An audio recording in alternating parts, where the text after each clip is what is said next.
जिंदाबाद, महागठबंधन जिंदाबाद, तेजस्वी जिंदाबाद, अंशुल भैया जिंदाबाद, अंशुल भैया जिंदाबाद।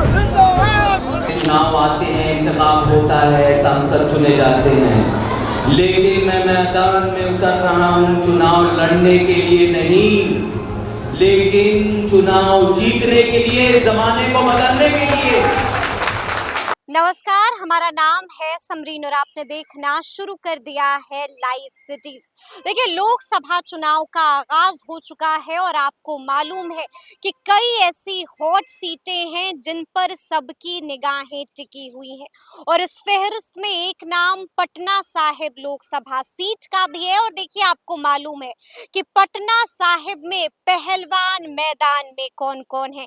देखिए, एक तरफ है एनडीए के प्रत्याशी रविशंकर प्रसाद, तो वहीं दूसरी तरफ मैदान में है महागठबंधन के प्रत्याशी अंशुल अभिजीत। और आपको बता दें कि अंशुल अभिजीत बीते दिन माल सलामी पहुंचे थे और वहां पहुंचकर अंशुल अभिजीत ने बीजेपी को खूब खरी खोटी सुनाई है। काफी गरम दिखे बीजेपी पर बीते दिन अंशुल अभिजीत। क्या कुछ कह रहे हैं अंशुल अभिजीत, सबसे पहले आप उन्हें सुनिए।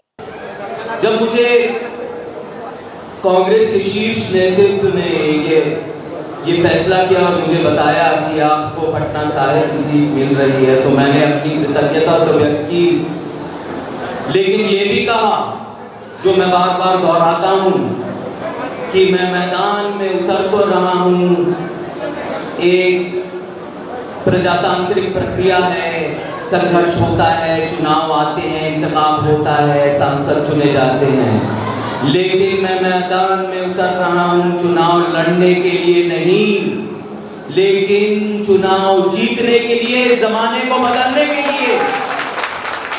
ये जीत आपकी जीत होगी, आप सब उम्मीदवार हैं। जब मैं नामांकन देने गया तो आप सबको पता होगा शायद कि मैं ऑटो रिक्शा में बैठ के गया और हमारे जो भाई थे अरविंद यादव जो चला रहे थे, उनको मैंने कहा कि आप नामांकन दे रहे हैं, ये आपका नामांकन है, आप उम्मीदवार हैं, ये जीत आपकी होगी, क्योंकि ये संघर्ष आपका है, ये चाहत, ये आरज़ू आपकी थी। तो इम्तिहान या इंतजार के ये दुखद पल,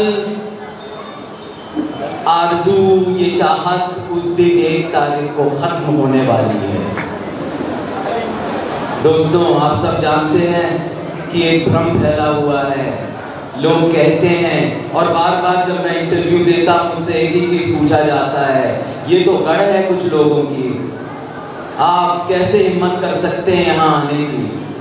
मैं इतना कहता हूँ कि जो लोग इस पटना साहिब ये कीमती अमानत को अपनी जागीर समझते हैं, अपनी जमीन समझते हैं, इतना गुरूर है उनमें, इतनी गलतफहमी का शिकार हैं कि वही उत्तराधिकारी हैं, वही सत्ताधारी रहेंगे। अगर ये समझते हैं तो जनता और आप सब उनको सबक भी सिखाती है, उनको आईना भी दिखाती है और 1 तारीख को वही करेंगे। इनके तो एक कागज के महल हैं, खोखले वादे हैं, कोई बुनियाद नहीं। ये तो कागज का महल बहुत जल्दी 1 तारीख को गंगा जी में बह जाने वाला है, जो यहाँ बह रही है और जो सदियों से इस खूबसूरत शहर को अपना आशीर्वाद देती आ रही है, उसमें बह जाने वाला है, मिल जाने वाला है और बंगाल की खाड़ी में वो जाके बिखर जाएगा। इनकी जो सोच है, इनकी परिकल्पना है, इनका जो गुरूर है, वो बंगाल की खाड़ी में जाके बह जाएगा। ये आपका प्रण है, ये जीत आपकी होगी।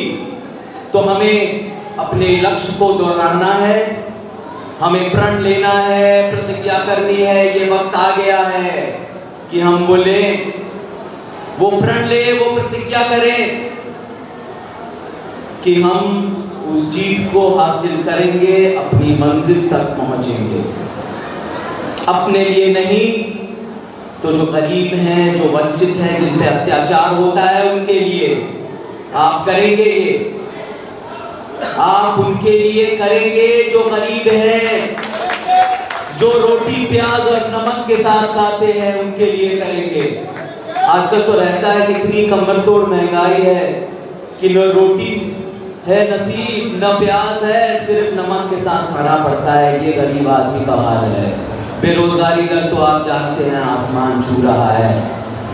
और जो हमारे अन्नदाता हैं, जो किसान हैं, जो भूमिपुत्र हैं, वो कफन बांध कर खेत में उतरते हैं, इस मट्टी को सींचते हैं। ये आपकी खून पसीने से सींची हुई ये पट्टा की मट्टी ये है, और इसको, इस अमानत को आपको वापस लेना है। तो हम जीतेंगे उस दिन, ये संकल्प को दोहराइए, क्योंकि हमने पहले ऐसा किया है इतिहास में। याद करिए कि आप ही सब वो लोग थे जो रस्सी पे एक समय झूले थे, तो आपका बलिदान इतिहास में दर्ज है। ये आप कर चुके हैं, ऐसा जमाना आया है, और आपको दोबारा उस इतिहास को दोहराना है, उस संकल्प को दोहराना है। याद करिए, ये लोग, ये गैर जो अंग्रेजों की परछाइयों में डरे थे, छुपे बैठे थे, बाहर नहीं निकल रहे थे, और जो डरपोक होते हैं ना, आप तो निडर हैं, बेबाक हैं। जो डरपोक होते हैं ना, वो झूठ से अपने आप को बुलंद करते हैं। ये ऐसे लोग हैं, कैसे बर्दाश्त करेंगे कि पटना की जमीन उन्हीं की बनी रहे? नहीं करेंगे। 1 तारीख को निर्णायक दिन है, मैं दोबारा कहता हूँ। तो हम जीतेंगे उस दिन, जरूर जीतेंगे। अपने लिए नहीं, आपकी जीत तो होगी, लेकिन नए जमाने के लिए, गरीब के लिए, जो अत्याचार होता है उनके लिए, इस शहर, इस खूबसूरत शहर के लिए, इसकी शान के लिए जीतेंगे। छाती ठोक के जीतेंगे, जोर शोर से जीतेंगे, आसमान को जमीन पे लाके जीतेंगे। हम उस दिन करके दिखाएंगे। यही हमारा संकल्प है, यही हमारा वादा है। और अगर आप चूक गए, अगर थक गए, उंगली उठाने लगे, तो इतिहास आपको कभी माफ नहीं करेगा, वो वक्त चला जाएगा। तो याद रखिएगा, ये समय, ये परीक्षा की घड़ी, वो दिन। तो मैं एक नारा दोहराऊंगा आपके लिए, वक्त कम होता जा रहा है। एक नारा दोहराऊंगा जो गली गली में जाके आपको कहना है। अभी से लेके 1 तारीख तक हम अपनी मंजिल तक पहुंचेंगे, अपनी चाहत को मुकम्मल करेंगे, लेकिन एक नारा दोहराना है कि 1 तारीख को, ये हमारा उपकरण है, 1 तारीख को बटन जो है वो अव्वल नंबर का बटन है, पहले नंबर का बटन है। ये लीजिए, पहले नंबर का बटन है और पंजा साफ है। 1 तारीख, 1 नंबर, पंजा साफ। यही हमारी जीत का नारा है, यही हमारा संकल्प है। तो दोहराइए इसको जोर से, जोर शोर से। 1 तारीख, 1 नंबर और पंजा साफ। तो सुना आपने कि अंशुल अभिजीत ने बीजेपी को माल सलामी पहुंचकर जमकर सुनाया है। आपको बता दें कि बीते दिन अंशुल ने बजाप्ता फतूहा में एक रोड शो भी निकाला था, और उस रोड शो में गजब की भीड़ उमड़ी थी। देखिए, अंशुल की एक झलक पाने के लिए वहां पर लोगों का जन सैलाब लग गया था। तस्वीरें भी आपको लाइव सिटीज दिखा रहा है, आप देख सकते हैं कि यहाँ पर गजब की भीड़ उमड़ी है, लोगों का जन सैलाब भी लग गया है। और देखिए, यहाँ पर अंशुल पर फूलों की बारिश भी हो रही है। तो देखिए, आपने देखा कि इस वीडियो में हमने आपको दिखाया है कि अंशुल अभिजीत की एक झलक देखने के लिए वहां पर लोगों का जन सैलाब उमड़ गया था। तो अब देखना होगा कि आगे आगे अंशुल अभिजीत क्या कुछ करते हैं और रविशंकर प्रसाद की कितनी टेंशन बढ़ाते हैं, ये भी अब आने वाला वक्त ही बताएगा। तो ये पूरी वीडियो आपको कैसी लगी है, कमेंट करके हमें जरूर बताइएगा। तो ऐसे तमाम अपडेट्स के लिए ऐसे ही हमारे साथ बने रहिएगा और देखते रहिएगा लाइव सिटीज। बहुत शुक्रिया।